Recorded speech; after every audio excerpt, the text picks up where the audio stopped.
How to cover drainage holes in pots. Nearly all potted plants require good drainage to grow well. Undrained pots collect water in the bottom that causes soggy soil and root problems on the plant. Most pots come with pre-drilled drainage holes in the bottom or side of the pot to allow for the necessary drainage. The potting soil may fall from these holes, especially in newly planted pots. The draining water also creates a mess as it drips from the pot after watering. Covering the holes to prevent issues while still allowing for proper drainage ensures the plants grow healthy and mess-free. Things you'll need: window screen material, scissors, potting soil, saucer, rocks.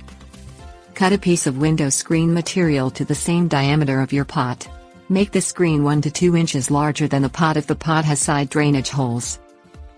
Slide the screen material into the pot. Press it against the bottom and side so it covers the drainage holes. Fill the pot with soil. Plant the desired plants or seeds inside. Set the pot on top a tray or saucer to catch water drips. Place 2 or 3 flat rocks in the saucer first, then set the pot on top the rocks if the pot has only bottom drainage holes.